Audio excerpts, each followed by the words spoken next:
Welcome to Something More with Chris Boyd. Chris Boyd is a certified financial planner practitioner and senior vice president financial advisor at Wealth Enhancement Group, one of the nation's largest registered investment advisors. We call it Something More because we'd like to talk not only about those important dollar and cents issues, but also the quality of life issues that make the money matters matter. Here he is, your fulfillment facilitator, your partner in prosperity, advising clients on Cape Cod and across the country. Here's your host, J. Christopher Boyd. All right, welcome back to Something More with Chris Boyd. Thanks for being with us for another episode and segment. We are joined again. I have Jeff Perry with me as usual, both of us of Wealth Enhancement Group, the AMR team. You can find our webpage at somethingmorewithchrisboyd.com. We are joined by a repeat guest. Haven't seen you in a while, Mike, but it's glad to have you back. Mike Byrnes of Byrnes Consulting. Just a great resource to be here. So always insightful particularly when it comes to marketing issues and ideas.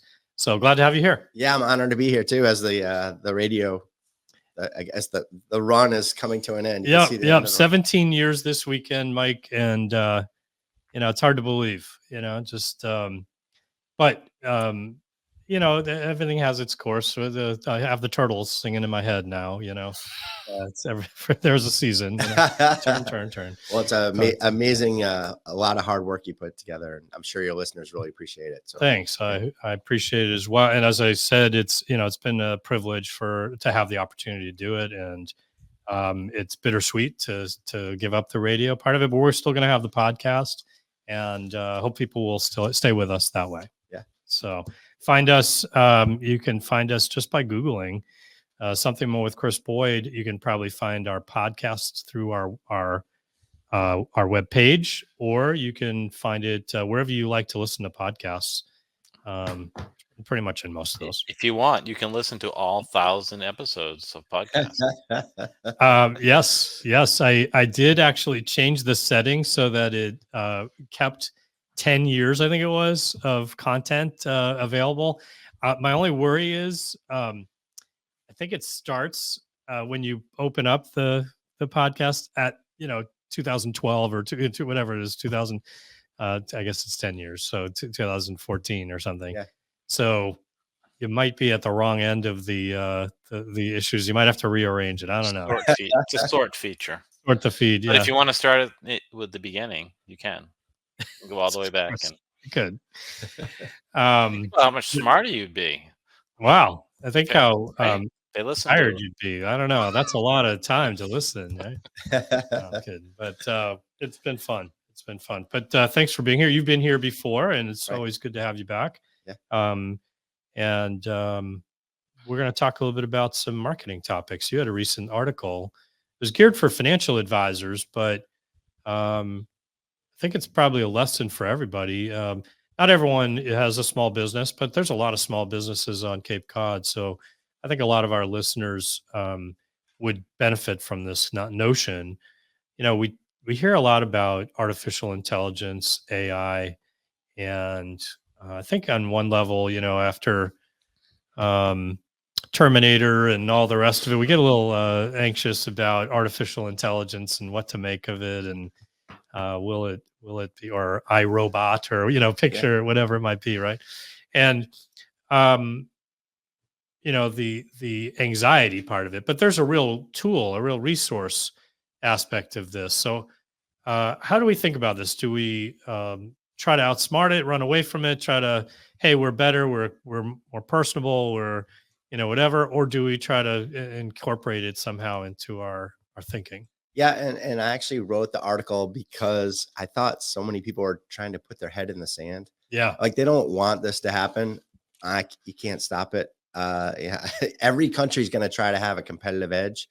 They're going to be putting so many resources in, and just like countries, companies are going to do the same thing too. So one of the really, really interesting things I think you'll see is every little aspect can probably be improved. And I'll go to the human element in a second, because that's the one that people say can't be improved. But but I like to, like, before we start, think about the map maker that said, oh, GPS is never going to take off, and they're out of business, right? How many quick tick.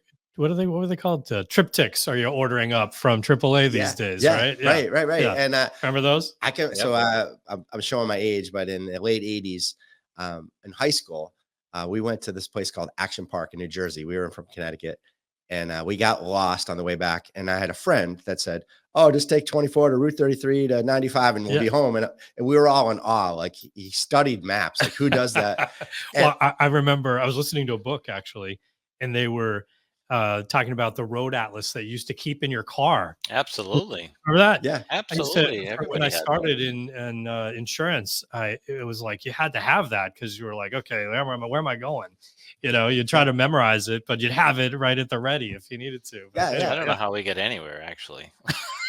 and that's well, you could read a map a lot better than you probably could today, right? and that's the point. Like technology totally took that complication out of our Don't need life. to worry about it. And so people are afraid, well, I'm not going to be able to do my job or it's going to replace me. I think it's just going to enhance a whole bunch of things. At least in our lifetime, we're going to see a pace of change that's faster than we've probably ever seen. Isn't before. that incredible when you Yeah. think about the kind of change we've seen over our professional lives, when you think about the impact of computing and all that since, even just our lifetime, really, when computers kind of really were at their infancy, the change we've seen already is just so immense. Right. And to think that's going to be dwarfed, but it's going to be faster. Yeah. Hard to believe.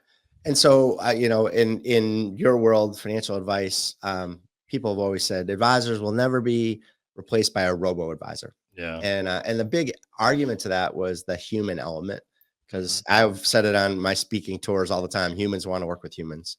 But if you break down, what does that mean? I think there's a lot of truth in that. I will say, particularly when it comes to more complex, like people with more sophisticated, there are always delegators, people who just that I don't want to deal with that. I'll pay you to deal with that. As long as the price is reasonable, right? That I think there's a good mix. I can see that. But I also think there's a lot of people who might just go, hey, Google, should I have this much? Should I buy a Roth IRA or should I get an IRA, or whatever? They might put in some of the parameters and artificial intelligence comes out with, here's your answer, right? Right. I don't know if it's ready today to give them all the right answers on that, but I think a lot of that technical know-how will, with time, become more accessible. As a professional, we have resources where we put a tax return into a program and it spits out observations and suggestions and things like that. That may be available to the general public at some point in time, and then they cut out the middleman, right?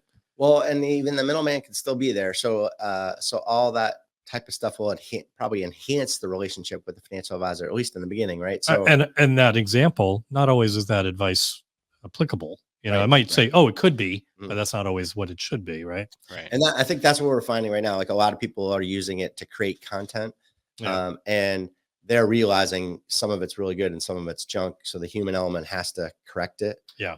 But we're going to get to a world where the computers are correcting us because our content is so bad, they're like, oh, why did you put on the RMD? Why'd you put the age 75 and they'll catch things that we're doing wrong as opposed to the other way around. But back to that human element part of it is, there's kind of 3 or 4 things that make that human element. One is like personalization, communication, and probably empathy and caring for your clients. Yeah. The 4th one's probably truth. So I don't know. I mean, not truth, trust. I don't know if the computers are going to have trust in the beginning, right? But but AI can enhance all those areas. So like personalization, for example, right now, most people blast out a communication to everybody. Now, what if it was personalization on a mass scale? So like those companies that send out e-newsletters that's the same to everybody, or maybe it's segmented a little bit. What if it's unique to that one person or that family every single time? And they are reminding them specific things and they're pulling in specific articles. So that content isn't always the same for every client and the experience is unique, and that's going to be really cool. And then you'll start to engage in real time too, because right now we're so slow at doing this stuff. The computers aren't falling asleep at night, and they're not going to the bathroom breaks and eating meals and stuff. It's going to be lightning speed, and so all of that stuff can generate operational efficiencies too for any business. which case then they can do things that are that real true human element where they're actually facing each other and talking and Mm. going out and meeting and prospecting and whatever that might be. So I think it's going to be part scary. It's going to be part amazing, right? Well, I think it's kind of hard to like these days. You can create a type in text, and a pretend person can produce the video content or whatever. At some point, you could have that artificial perception of a person fed by the artificial intelligence. Mhm. Uh, and so, what we might say, oh, is empathy, that may be formulaic on some level, and a program could actually recognize, oh, this is where I insert an empathetic a comment or whatever, Yeah. I don't know. Some of this could at some point become more programmed. And now imagine where humans fail. So I saw was it Simon Sinek, I think, or Oh a yeah, he's speaker great. say one time. I think I saw recently about relationships. We sometimes try to con, we we go after emotional people with rational comments, and that's the wrong time to do it. You have to have emotions Yeah. connect, and then the rational part can come in later. So at humans, like we'll have fights with our spouse or have fights with our kids or Yeah, rather a than business partner. recognizing the emotion. So Yeah. we're not even perfect at it. So now imagine a computer could pick up all these signs, body language, uh, breathing, blood pressure, who knows, right? Yeah, And yeah. and then they know exactly how to talk to a human. But it could get scary too. Like, if you're talking to your kid, you need to give them tough love sometimes, or there's times where you need to push back. So even like how we communicate, I think these computers are going to get so sophisticated that people will actually start to think of them like they're human beings, which is a little bit scary. Yeah, yeah. Well, I think it is still a little unsettling at the impact it may have on the evolution of industries. Mhm.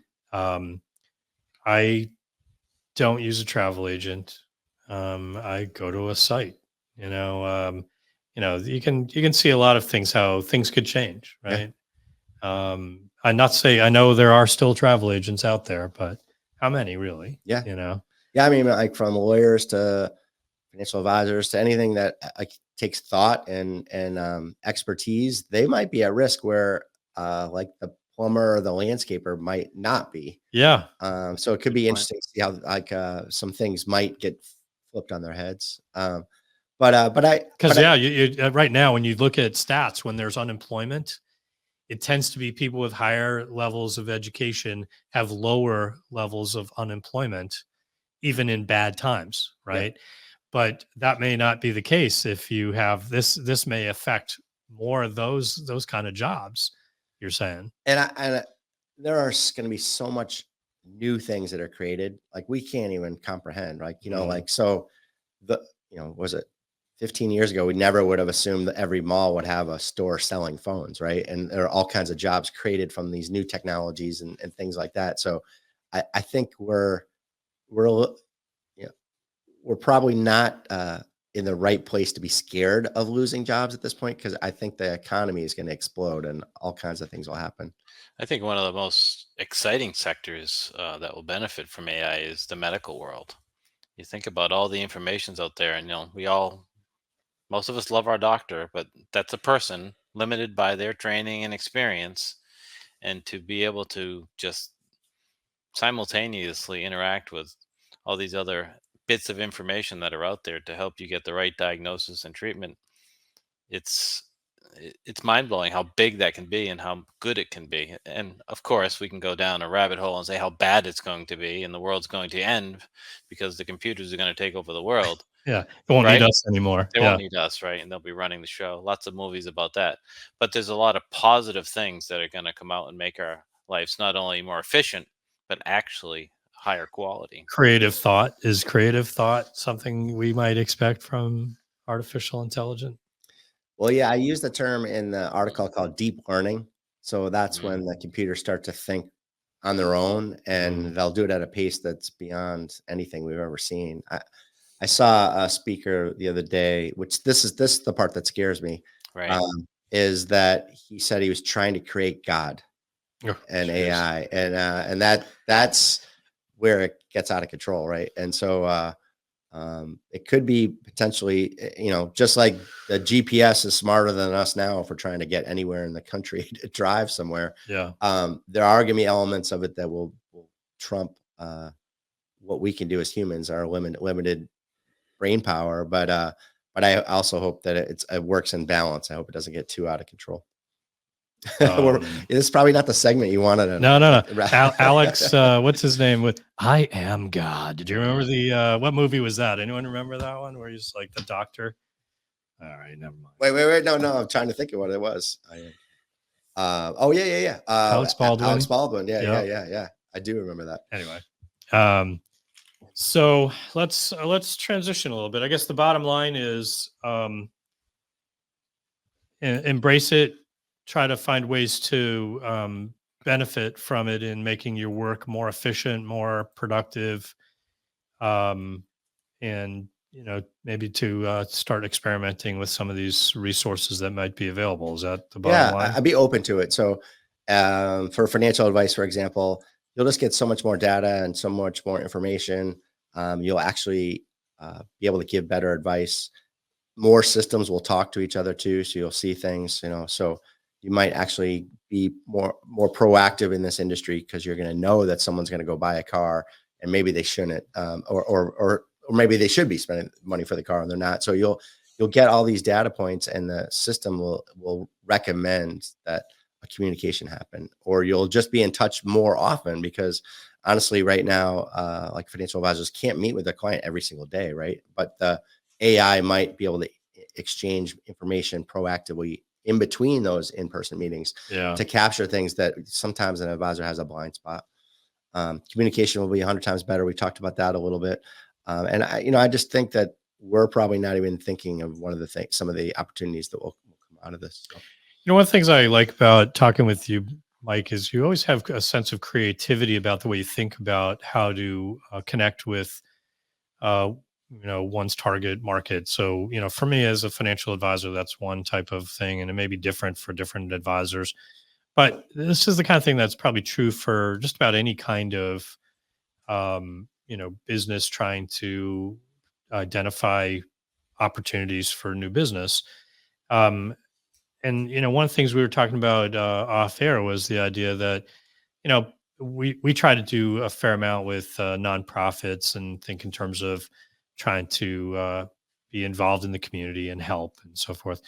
And you're saying that even in that exercise, things you care about and are passionate about, trying to have a favorable community impact can open up opportunities potentially. Do you want to elaborate on that? Years ago, someone coined the term cause-related marketing. Yeah. And I think you got to be careful. You could be doing it for the wrong reasons. But, yeah, it's really important. I think that's important. That's like, first and foremost, you're there for the right reason, which is to help the nonprofit. Yeah. But back to where we started was humans want to work with humans. And if your target market is philanthropic in any way, and then you are too, and you align, it's just going to make that relationship that much closer. They're going to trust you more. They're going to like you more, and they're going to know that you care. I do think there's some truth in that, no matter whether it's a nonprofit that you're passionate about, or, we were just saying in another segment that, we become very tribal as a people. We see it very much in politics, and I'm on the red team, I'm on the blue team, and you're not, whatever, that kind of mindset. But I think that's very true even with, I'm affiliated with this church, or I like this sports team, or, whatever it is, we look for a connection with people that we have some commonality, and, you're like me, and there's something comforting about that to each of us, that, whether it's, however we might be connected, there's some sort of, I think we see the world in a similar way, and that gives me comfort. You know what I mean? And so I think that ties into that notion. Yeah. And a caution in the wind, I guess, is, Bud Light's a perfect example of not being aware of their target market. Yeah. Who's their customer, right? Yeah. They put something on a can that wasn't aligned with their target market. for the first time, I think since 2001, they were no longer the number one in market share. Yeah. And they had to, eventually they were doing so bad, they'd let go 2% of their staff or something like that. So you got to be careful what you push. You don't want to push anything too far on the right or left in politics. Religion or other things, you need to be sensitive to the different viewpoints. Otherwise, go all in. Yeah, but you know what I mean? Like, so if you say, well, that's do you know what I'm saying? Like, you could He's alternative looking for the niche, right? Hey, that's who I'm going to work Yeah. with exclusively, that kind of thing. very true. But like, so if you said, I want to support the homeless, there's not a lot of people that are going to go against you. I guess you could get so deep into it that they're aggravated about some kind of governmental backyard policy or something. But yeah, and that's a good point. You're never going to make every single person happy, right? It can't be one thing to all. But yeah, so back to that cause-related marketing, I'm really a believer of like making it part of who you are and your corporate values, no matter if you're big or small. And if you live and breathe it, people will appreciate it. And they reward that type of stuff. And that's, if it's something that differentiates you, you can almost charge a little extra money too. So if it's a consumer brand, if you're giving back to some charity, people might want to pick company A over company B because they feel good about that purchase, right? I do it every day. You do? I'll pay a couple. Goya brands. Uh-huh. They are a wonderful philanthropic company. They support a lot of the same causes I do. The CEO comes on CNBC once in a while, and he just seems so genuine. I will buy Goya over another brand, even if it's 10 cents. Even if it's more, just because I feel like I'm in line with this CEO and the values that this company has. You feel connected in that sense? I do. I like to support them. I think that's just a natural. And I think back to Bud Light, not to get into it, but if you're a proud American, you have a pickup truck, you like seeing the flag, you love football, and you drink Bud Light, right? And when they get off that message, no matter where they went with it, when they get off that message, they paid a price. And I think it can work in a positive way, like Goya, or in a negative way, like Bud Light. You have to. Well, I think that's one of those challenges where, companies are always trying to expand their market. And that's all that I think that was an effort to do, is try to expand their market. And it offended some of their existing market share or something along those lines, right? It's great to expand your market, but you have to know who your customers are first. Yeah. So so I write an article every year for Financial Advisor magazine on the best Super Bowl ads. Yeah. And I don't know if you remember, I picked the Dunk Kings one, and they were like offending New York, right? Boston went into New York, and there was some fun in that, and they did it in a fun way. And I know it was successful. And it was a great ad. Yeah, it was fun. It was fun. I was at Fenway Park, and some guy was wearing that outfit, the jumpsuit, and the place he went down the Jumbotron, and the place went crazy. So that's a good way to get on the Jumbotron, right? Yeah. Funny. Maybe that'll be the number one Halloween costume of the year. Well, as we wind things down, Mike, tell people a little bit of how they can follow you and learn more, and maybe a little bit about the services you offer. Sure. So website's byrnesconsulting.com, BYRNES consulting.com. Just help businesses grow, mostly financial advisors. And I love what I do. On the side, I volunteer and help nonprofits. And so I've been just doing it for so long. It's like I also coach Little League and or not Little League now, not anymore, but baseball and softball. And I can see a swing flaw and fix it in 5 minutes if the person wants to work on it. And last night a kid hit a triple that never hit one that far ever. And same thing with businesses. I kind of have that touch. So I just love what I do. So I like to get out of bed and make the phone calls or do now the Zooms or in-person meetings. So, yeah. Well, always great ideas, lots to learn, and would encourage people to speak with you. And thanks for coming in and being part of the show on our anniversary. Great to see you again. And Jeff, thanks as always. Any last thoughts, I guess, as we wind down this week's show? No, just to make sure that people put June 1st on their calendar and tune in live to our last live radio show on WXTK Saturday, June 1st at 3 p.m. And make sure you're following our podcast as we make that transition. All right. With that, thanks everybody for being with us. Until next time, keep striving for something more. Thank you for listening to Something More with Chris Boyd. Call us for help, whether it's for financial planning or portfolio management, insurance concerns, or those quality of life issues that make the money matters matter. Whatever's on your mind, visit us at somethingmorewithchrisboyd.com or call us toll free at 866-771-8901 or send us your questions to amr-info@wealthenhancement.com.